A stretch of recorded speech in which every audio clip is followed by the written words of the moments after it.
Boa noite a todos e a todas.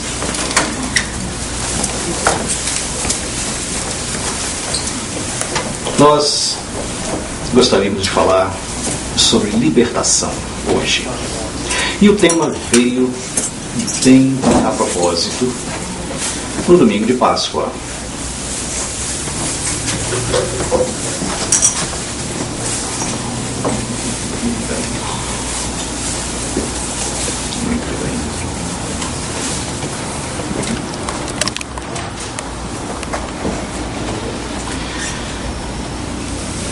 Nós vamos ver alguns conceitos populares.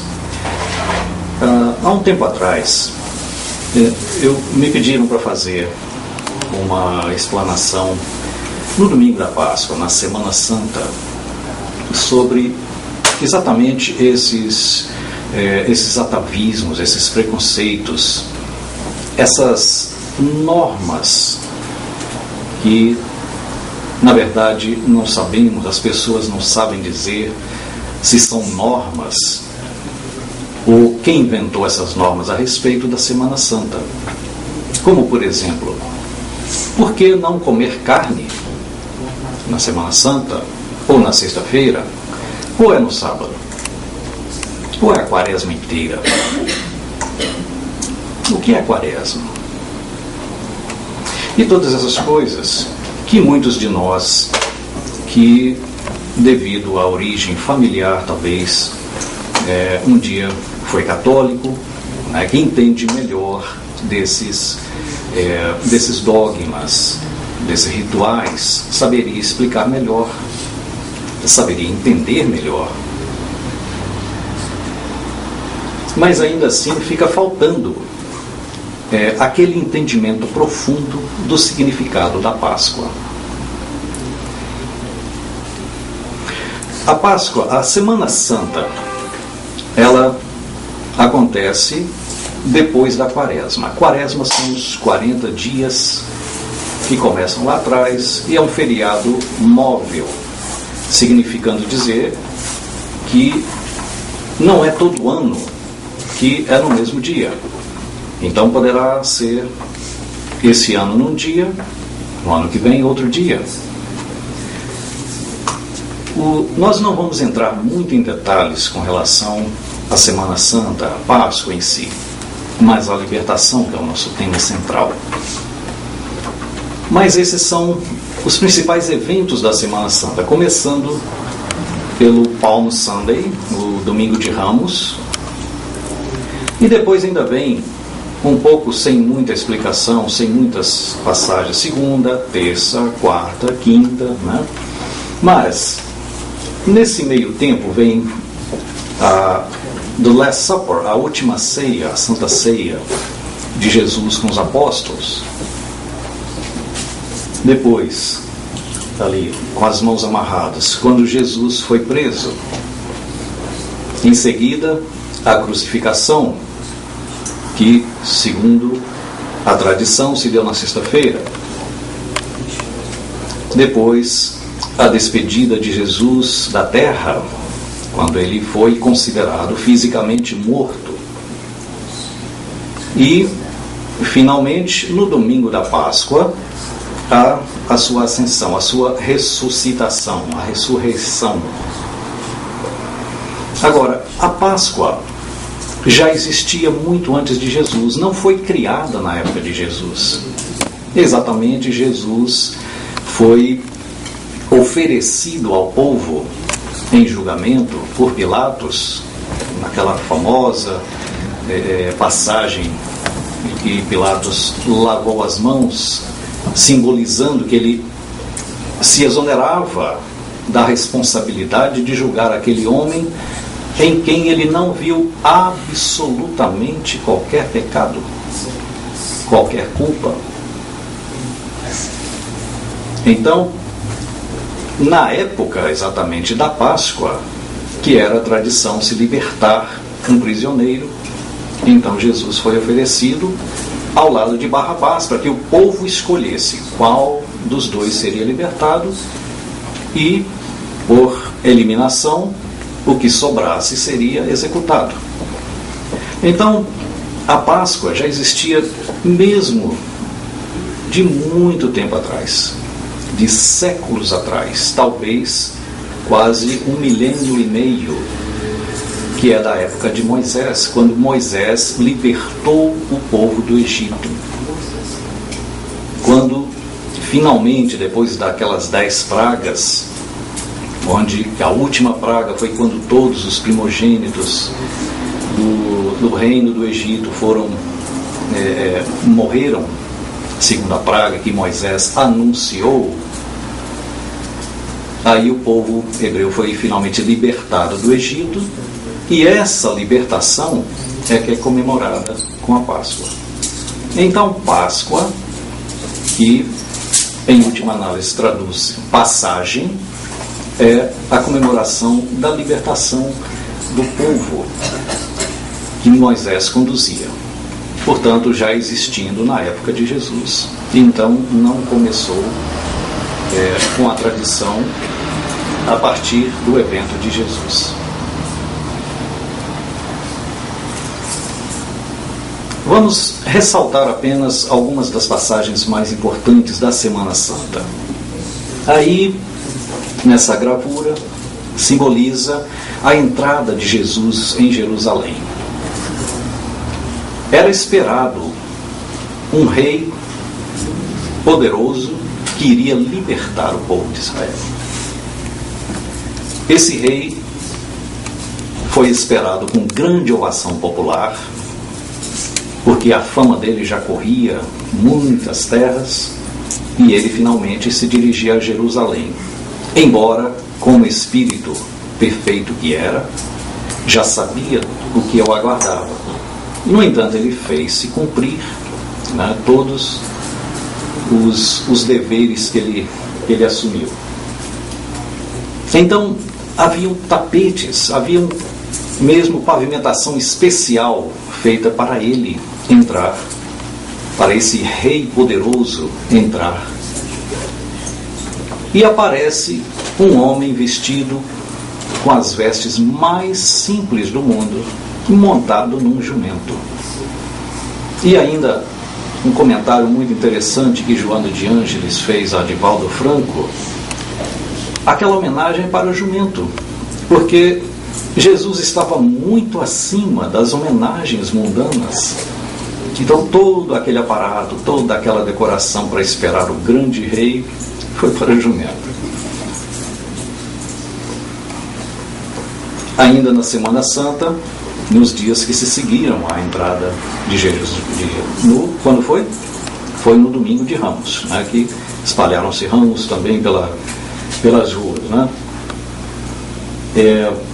Nos dias que se seguiram, então, Jesus pregou no templo, pregou nas ruas, houve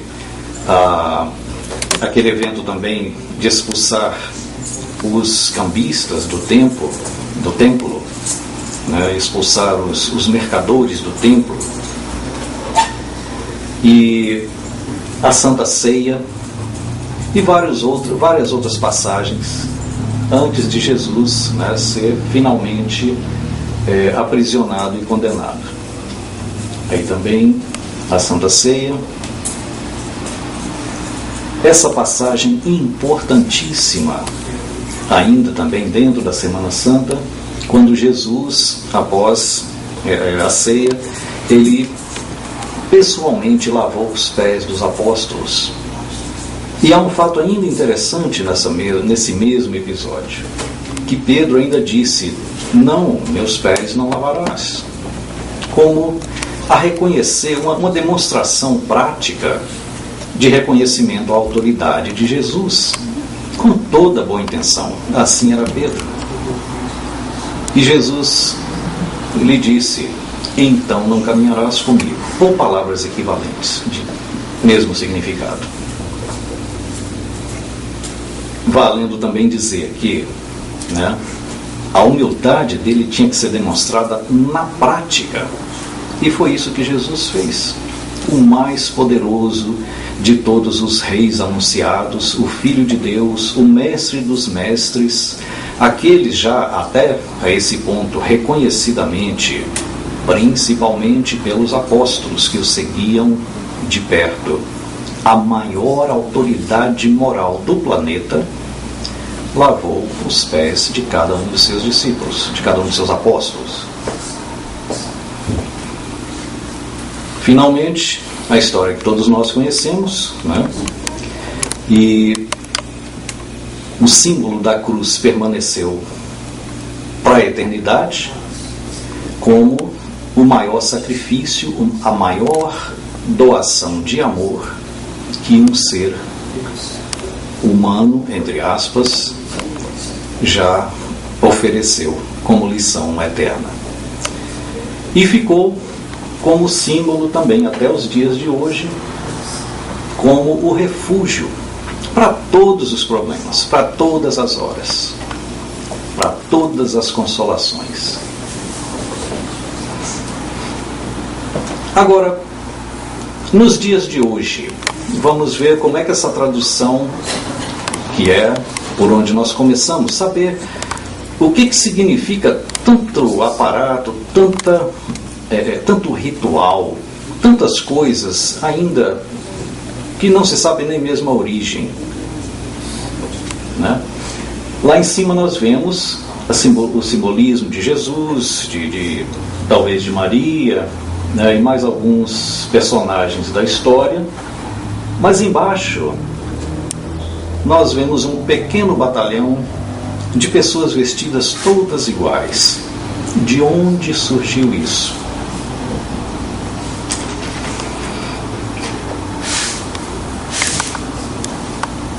De onde surgiu isso? De onde vem isso? Esse tipo de roupa, esse capuz, esses desenhos, as cores, quem inventou isso? Aonde está isso na Bíblia? Nos Evangelhos? Algum outro livro da Bíblia? O que significa isso? Mesma coisa? Mesma coisa. Aqui nós até podemos entender o exemplo do autossacrifício. São jovens, né, todos eles masculinos, se chicoteando a si mesmos para sentir, em hipótese, as dores, as amarguras que Jesus sentiu. Então, um exemplo de sacrifício. Pelo menos isso dá para entender. Não dá para entender a necessidade de se sacrificar exteriormente, né, para relembrar uma tradição. Alguns chegam, infelizmente, a imagem não está tão nítida, a essa condição de sangrarem mesmo as costas, né, mas ainda assim nem chega perto do que Jesus passou, que segundo o filme de Mel Gibson, né, de poucos anos atrás, a tortura foi muito pior, né?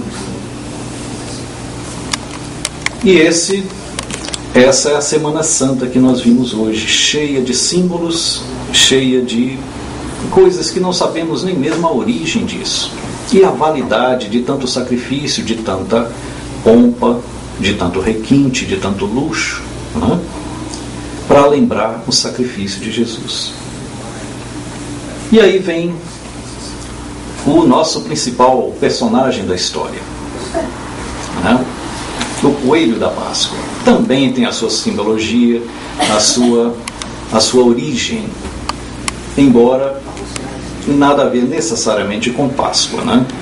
Então o conceito da Páscoa hoje em dia, para muita gente que não chegou agora sem saber o que está acontecendo, é que a Páscoa é o dia de celebrar o coelho que bota ovo de chocolate e faz mal comer carne, porque carne e chocolate não combinam. É alguma coisa assim, ou coisa pior, né? Sem a gente conhecer as raízes. Mas na verdade é ainda que nós nos prendemos a antigos conceitos, a antigos atavismos, né? antigas tradições e temos dificuldade de nos libertar disso. Vamos ver aqui então uma experiência científica realizada com os nossos irmãos menos pensantes, os macacos. Puseram ao topo de uma escada um cacho de banana e 5 macacos dentro de uma sala. Logo, é claro, é a natureza. Um macaco decidiu, né, usando o seu livre-arbítrio, claro, entre aspas, pegar a banana. Quando o primeiro macaco subiu para pegar as bananas, os outros macacos todos receberam um jato de água fria. Passou a água, acabou a água. O segundo macaco tentou a mesma coisa. Outro jato de água fria. Então, se subir na escada, nós vamos ganhar um jato de água fria. Essa foi a conclusão. Então, macacos agora não sobem mais a escada. Como fazer? Aí a experiência continua. Os cientistas encarregados da experiência substituíram um macaco. Deixaram 4 macacos veteranos, puseram um macaco novo. O macaco novo olhou aquelas bananas e pensou: opa! Subiu a escada correndo. Os outros macacos no chão o pegaram e lhe deram uma surra. O macaco novo não sabia por que estava apanhando, mas ele sabia que não podia subir a escada que ele ia apanhar. Substitui-se agora o segundo macaco. Agora são 2 macacos novos. Um já sabe. O segundo macaco novo entrou, viu as bananas, correu para a escada. Os 3 macacos veteranos pularam em cima dele. O quarto macaco, o primeiro novo, que já havia apanhado, juntou-se e bateu também, porque ele sabe que é assim que é feito. Os macacos foram substituídos, um a um, e ao final da experiência, todos os macacos sabiam, agora os novos macacos sabiam que não podia subir na escada. Porque se eles subissem na escada, não sabia o que ia acontecer, porque os macacos foram sendo substituídos, mas não se podia subir na escada. Se perguntassem a um daqueles macacos, por que não pode subir na escada? Ele talvez responderia: não sei, mas eu sei que é assim. Certo? Então é assim que nós fazemos com muitas coisas na nossa vida. Nós não sabemos por que fazemos, mas fazemos porque é assim. É assim que meu pai fazia, é assim que meu avô fazia, é assim que a minha nação faz. Então é assim que eu vou fazer. Tá certo? Dentro da minha sociedade, sim. Dentro dos meus hábitos, sim, está certo. De acordo com os meus princípios. Aí, lembra-se aquela história do sábio, sempre um sábio acompanhado de seus discípulos, né? Como toda boa historinha espírita. Iam passando por sobre uma ponte e o sábio, olhando para a água, viu um escorpião se afogando. Ele devia enxergar muito bem. Para olhar para a água e ver um escorpião. Bom, sem mais demora, ele foi, salvou o escorpião. Entrou na água, foi em direção ao escorpião, pegou com a mão e ia tirando da água. O escorpião lhe picou a mão, mordeu a mão. Ele instintivamente soltou o escorpião novamente, que caiu na água e continuou se afogando. O sábio foi à margem, pegou um galho de uma árvore, foi ao escorpião e o salvou novamente. Levou para a margem em segurança. De volta aos discípulos, o discípulo lhe pergunta: mestre, você salvou um escorpião que ainda assim lhe picou? Esse bichinho nojento, inútil. Por quê? E o mestre? Ele seguia a sua natureza. Eu segui a minha. Não? Questão de consciência. Cada um faz o que quer. Cada um faz aquilo que seus princípios lhe mandam. Sua natureza lhe manda.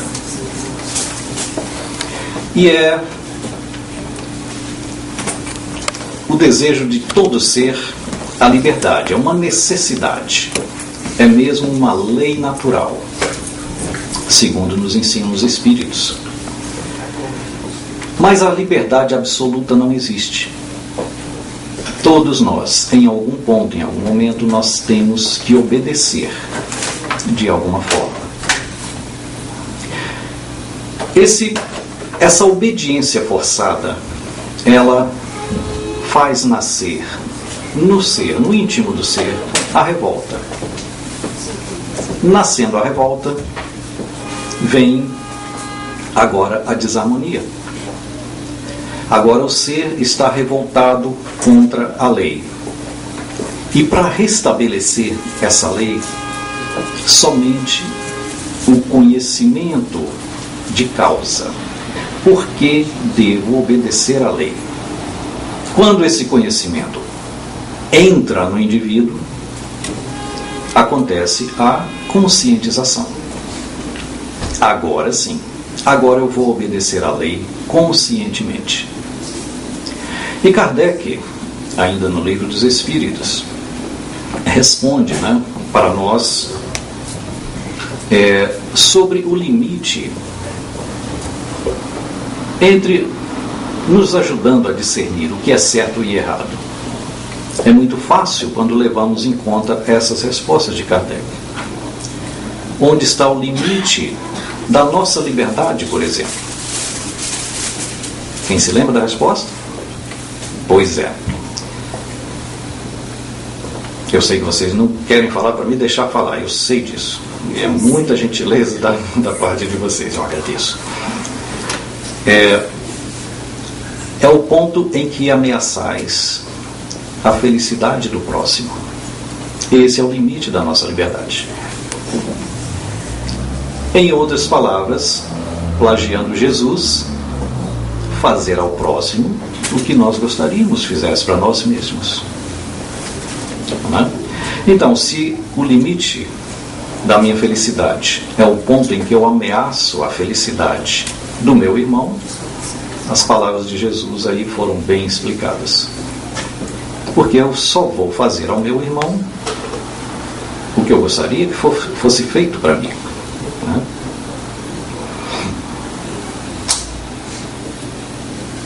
Essa foi a minha favorita imagem que eu já vi na internet até hoje. Ela expressa uma filosofia de uma enciclopédia completa em uma simples fotografia. Qual o peso dessa cadeira? Quanto pesa essa cadeira?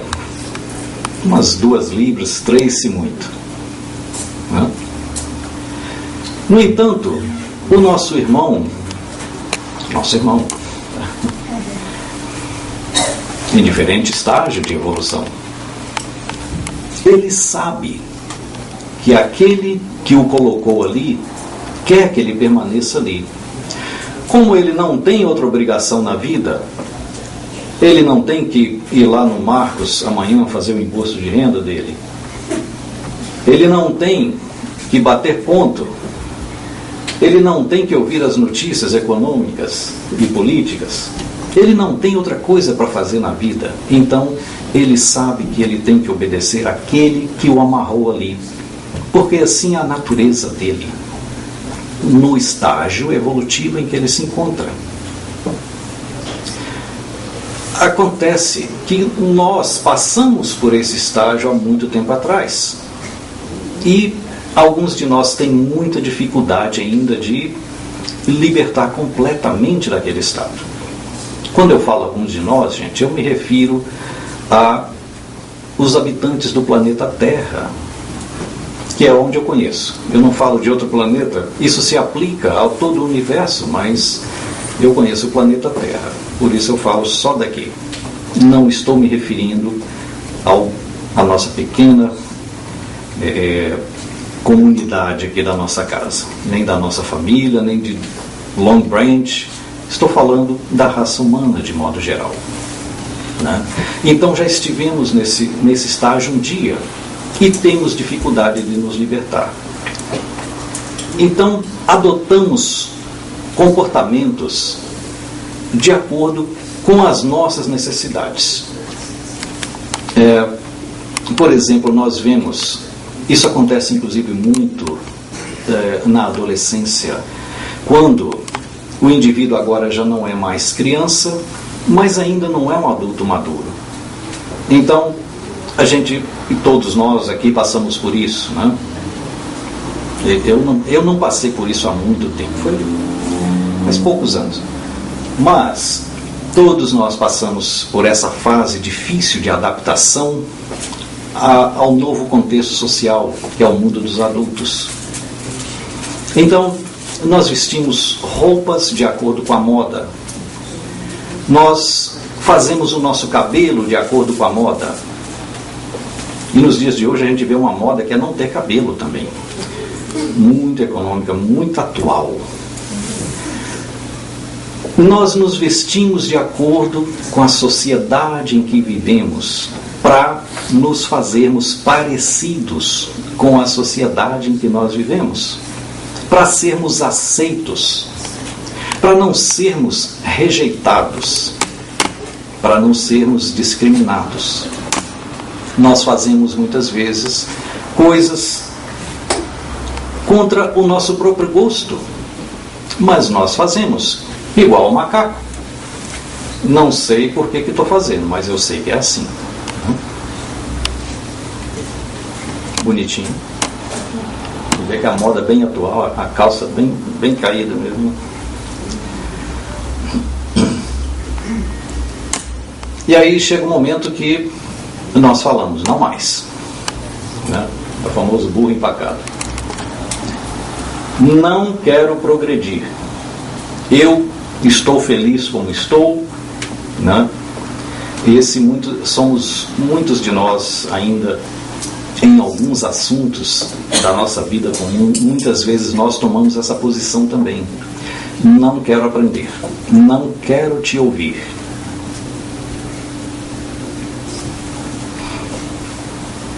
Mesmo que muitas vezes alguém tente nos puxar, né, daquela nossa situação de comodismo, de onde nós não já fomos, já sabem que nós não vamos sair dali sozinho. Vem um amigo, vem um pai, uma mãe, e tenta nos ajudar a sair daquela situação, a caminharmos para frente. Ainda assim nós resistimos, né? Inventamos artifícios. Aquilo ali é uma cenoura, tá? Então, aquilo ali é como traçar uma meta, um objetivo. O objetivo está ali na frente, eu quero alcançá-lo. Mas ainda não é um progresso realizado dentro de mim. É uma utopia, ainda é uma meta não atingível. Por exemplo, muitos de nós querem ser milionário. Mas a gente não quer pensar em ir para a escola primeiro, que é o primeiro passo, se esclarecer, aprender, estudar, para descobrir os meios de ser milionário, para descobrir como os milionários chegaram a ser milionários. Então traçamos metas artificiais também, com métodos artificiais. E finalmente descobrimos que nós somos mais do que isso, né? Então agora nós somos, pelo menos já mais esclarecidos que precisamos mudar. Porque esse é o primeiro passo, gente. Para mudar, em primeiro lugar, temos que reconhecer a necessidade de mudança. é a lei do progresso. É a lei fatal do progresso. É uma lei natural a que todos estão submetidos. Está no Livro dos Espíritos. E eu, inclusive, aconselho a leitura mais detida, mais aprofundada das leis naturais no Livro dos Espíritos, que nós vamos entender a necessidade incessante do progresso. E aí começa uma série de sacrifícios da nossa parte. E a dor do sacrifício está diretamente proporcional à aceitação da nossa condição, da nossa necessidade de mudança. A águia eu escolhi como um grande exemplo de autossacrifício. A águia pode viver até 70 anos. Aproximadamente aos 40 anos de idade, ela já está bem decadente. Então ela voa para uma região muito alta, em algum monte muito alto, onde ela fique fora do alcance dos predadores, e lá ela começa arrancando o bico, que agora, uma águia idosa, o bico já está muito curvo, já tem dificuldade de se alimentar. Mas o instinto natural desse pássaro diz que ela vai se renovar. Mas ela tem que fazer esse autossacrifício. Ela vai bater com o bico na pedra até arrancar. Depois vai arrancar as unhas também, que agora já estão flexíveis, já não servem mais para o propósito como antigamente. E suas penas, também agora já mais densificadas, vão cair todas. Durante aproximadamente 5 meses, essa águia espera o momento do novo voo, quando ela já terá crescido um novo bico, novas unhas, novas penas. É um pássaro renovado e vive mais uns 30 anos.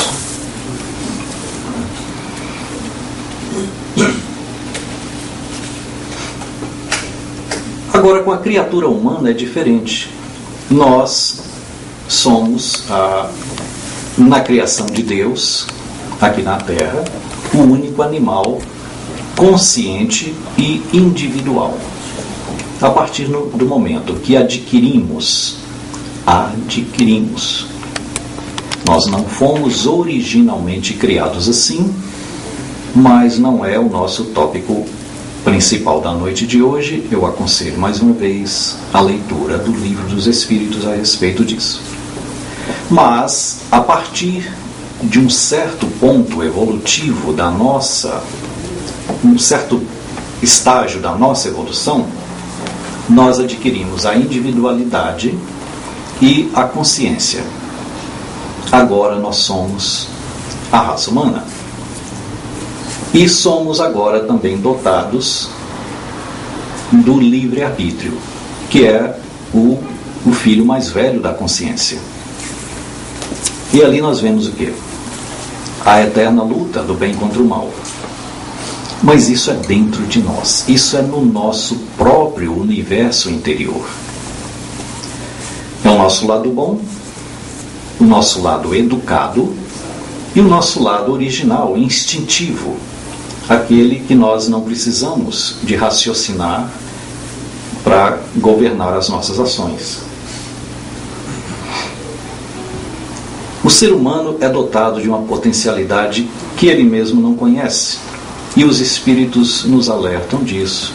Os espíritos nos falam com todo amor e carinho de quanto nós podemos realizar, além do pouquíssimo que nós realizamos na nossa existência. Que nós temos uma força que nós não conhecemos. Mas ao exemplo dessa foto, nós temos que iniciar pelo menos a ação. Né? E só desistir, como um menino, depois de tentar. E não significa ainda que era o ponto final. esse menininho não consegue agora, desse tamanho, tirar ou colocar, trocar essa roda desse caminhão desse tamanho. Mas o adulto consegue. É assim que é feito. Então, já vem aí uma exortação para anotarmos no nosso caderno diário de revisão. Hoje eu ainda não posso. Não significa que eu não posso definitivamente. Eu tenho a força, mas só vou desistir depois de tentar. Vou me libertar dessa história de não posso, né? Como dizem aqui, é o can do attitude, né?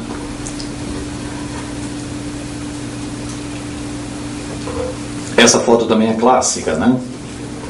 Eu posso ser hoje um gatinho, mas dentro de mim vive um leão. E é esse leão que, com o tempo, com o esforço, vai surgir e vai sair de dentro de mim e vai realizar o trabalho que eu preciso realizar com mais força, com mais potência.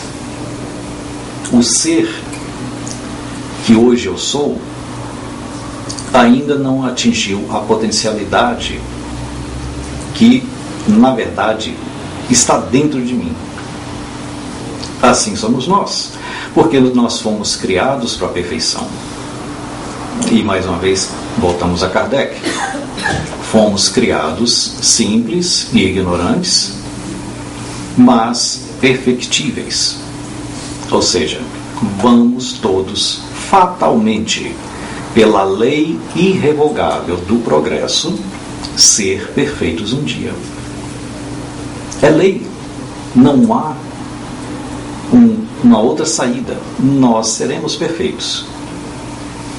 O tempo que isso vai levar depende de cada um. Depende do próprio esforço. Se eu não sou hoje ainda o que eu quero ser, eu posso criar no plano mental aquilo que eu quero ser. E agora eu já estou falando de uma técnica de como conseguir as coisas. Eu devo, em primeiro lugar, querer conhecer a minha própria situação, saber quem eu sou e saber que eu preciso e que eu quero mudar. Né? Então eu visualizo. Visualizando, eu crio a situação no plano mental. Criando no plano mental, a situação vai se materializar. Porque pensamento é energia. Energia gera trabalho. Portanto, pensamento gera trabalho. E aí, um outro ponto muito sensível.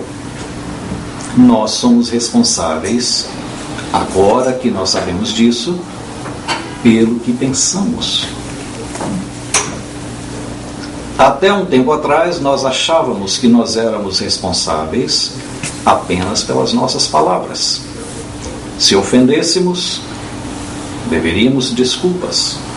Se falássemos a coisa errada, causaríamos prejuízo.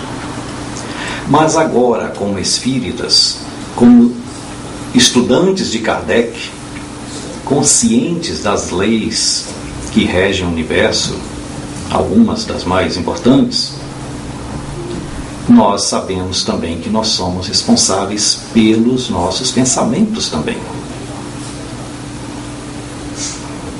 A consciência, essa é um assunto ainda mais interessante. Eu costumo definir a consciência como um sistema automático de autorreparação que Deus instala em nós na fábrica. Deus não castiga, Deus não é mau, Deus é Pai, como definia Jesus, né? Há 2000 anos atrás, na falta do esclarecimento que hoje nós temos à nossa disposição, Jesus resumiu todas as definições de Deus em uma palavra: chamando de Pai. Então Deus é nosso Pai. E tudo que Jesus falou naquela época, ele foi muito cuidadoso em selecionar as palavras certas para que o conceito por trás daquelas palavras permanecesse eternamente, embora a interpretação fosse amadurecendo através dos séculos. Então, Jesus chamou Deus de Pai. E aí vem todo o conceito de Pai. O pai é aquele que só quer o melhor para o seu filho. O pai oferece segurança e amor. Ele é o exemplo de força e bondade, de disciplina, de retidão. Então Deus é nosso Pai. Deus não vai nos castigar pelos nossos erros. Ele nos deu um mecanismo automático de autorreparação, chamado consciência. Quando nós estivermos pensando, estou sofrendo, é a nossa consciência que está dizendo, você descumpriu a lei. E isso é um outro princípio para nós anotarmos também no nosso caderninho de conceitos diários. Todas as vezes que nos afastarmos da lei, todas as vezes que descumprirmos a lei, nós vamos sentir dor. Nós vamos sofrer. Por quê? Porque estamos nos afastando de Deus. A nossa consciência vai nos punir. A nossa consciência é a própria manifestação de Deus em nós. Deus não vai perder tempo em cuidar das mazelas de cada um de nós. Para isso Ele nos deu a consciência.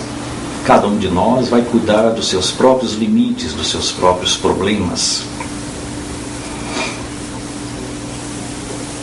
E à medida que nos conscientizamos mais da vida, das nossas obrigações, à medida que nós nos enquadramos mais nas leis naturais, mais nós estamos no estado de consciência, mais vamos nos aproximando de Deus, em última análise. Eu falo sempre da doutrina espírita como a maior coletânea de informações espirituais confiáveis do planeta. Lembrando de que Chico Xavier, sozinho, doou à humanidade, não só ao público brasileiro, porque suas obras estão traduzidas em várias línguas, mais de 400 obras que os espíritos trouxeram através de sua mediunidade.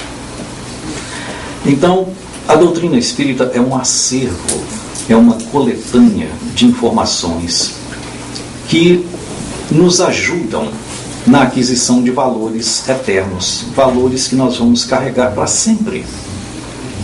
A doutrina espírita não nos ensina a sermos ricos na terra. Vem explicar as palavras de Jesus. Meu reino não é deste mundo. E é para lá que nós vamos. Portanto, as nossas aquisições devem ser, em primeiro lugar, aquelas que vão durar para sempre. Porque nós somos espíritos, nós não somos matéria. A nossa vida verdadeira é lá, é no além, é depois disso aqui. E nos lembra ainda aquela outra historinha também. Agora já não é mais o sábio que vai estar passeando, agora é um estrangeiro, uma pessoa que chegou, um turista, vamos dizer assim, na casa de um sábio. O sábio vivia num casebre muito pequeno, muito simples, onde havia somente sua cama, uma mesinha e uma cadeira. O visitante já foi lhe perguntando: onde estão seus móveis? E o sábio respondeu com a mesma pergunta: aonde estão os seus? O sábio, o turista: Mas eu não vivo aqui, eu estou só de passagem. O sábio: eu também. Então, os valores que nós devemos enriquecer, encher a nossa casa, são os valores morais. Em primeiro lugar, claro que devemos trabalhar pelo nosso progresso material.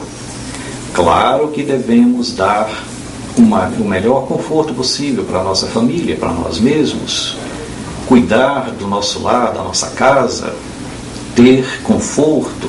Somos permitidos a tudo isso, sim, por herança divina. Mas os valores morais vêm em primeiro lugar. A educação espiritual, a educação moral vai durar para sempre. Tudo que aprendermos, vamos manter para sempre, se quisermos. Nos lembra ainda uma história bem recente, e essa verdadeira, resultado também das nossas experiências, da experiência prática, numa das nossas reuniões mediúnicas. Um companheiro desencarnado se manifesta de maneira muito revoltada, e em certo ponto, logo no início do diálogo, ele disse que eu não sei ler nem escrever. Logo o guia, o orientador do plano espiritual, nos inspirou a informação de que ele tinha sido um professor no passado, um professor de física a nível universitário. Imediatamente, ele como que lembrou dessa encarnação onde ele viveu como um professor, mas que não era a anterior, era bem lá atrás, porque na última encarnação ele havia sido escravo, e como a maioria dos escravos, ele apanhou muito e se revoltou muito, e hoje ele era um espírito que convivia com outros espíritos maus nos patamares do umbral e obsidiando pessoas, né? Bom, encurtando a história, esse espírito, na época que era professor universitário, num país da Europa, ele também era muito orgulhoso, e com sua inteligência ele não realizou tudo o que podia realizar. Ao contrário, não sabemos exatamente o que foi, mas nós vemos os resultados, né? A encarnação seguinte, agora ele veio como escravo, simples, ignorante. Aí nós vamos perguntar: e os conhecimentos do Espírito? Bom, voltemos então ao livro dos Espíritos. Estudemos, leiamos.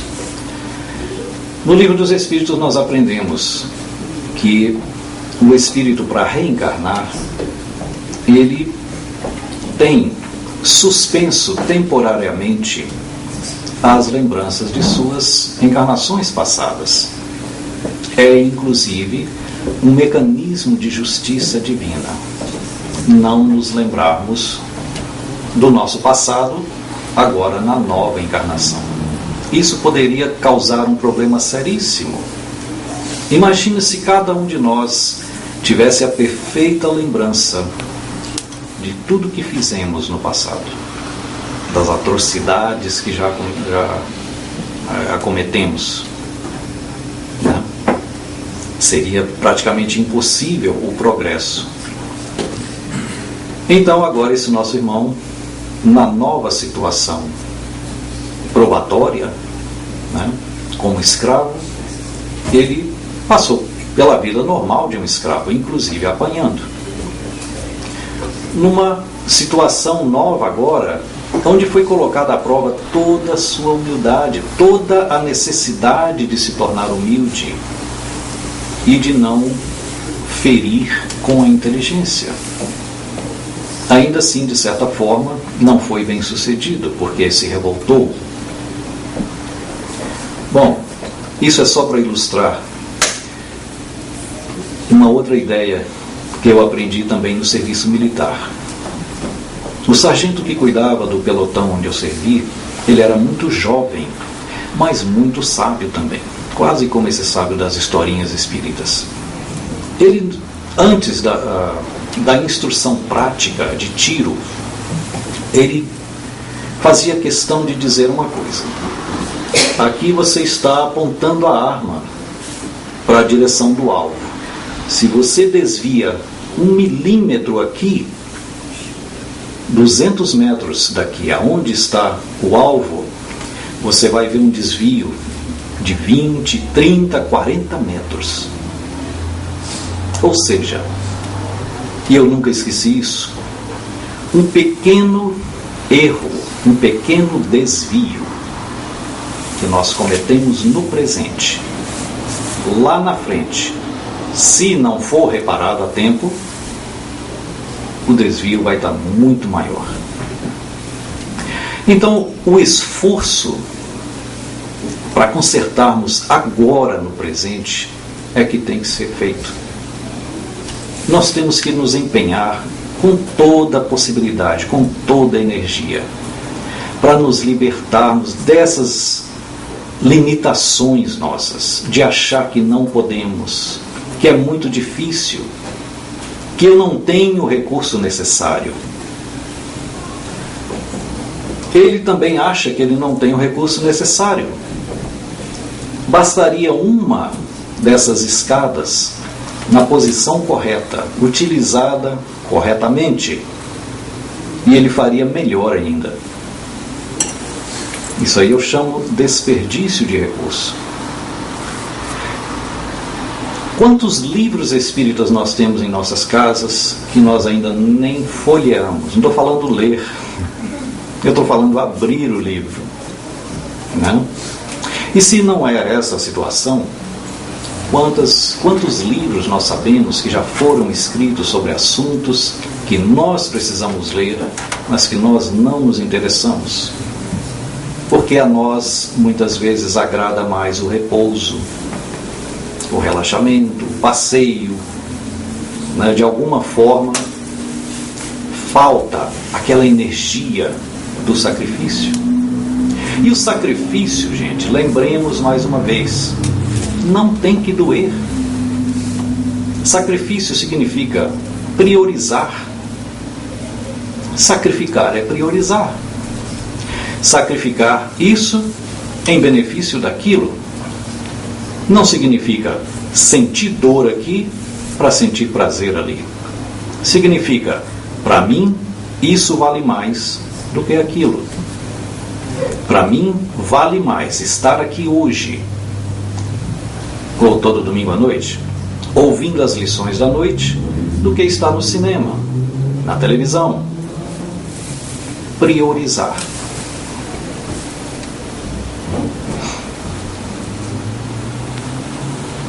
E assim nós nos libertamos. Nos libertamos das nossas limitações, para evitar que pensemos que sempre foi assim. Por que eu vou mudar? Eu tenho que pensar, antes de tudo, no meu progresso. E o progresso, gente, é individual, intransferível. Ninguém vai fazer por nós. Ninguém vai fazer na nossa vez. Eu agradeço devido ao nosso jantar de hoje, nós vamos ter os passes coletivos na casa, lembrando as pessoas que nos visitam hoje pela primeira vez,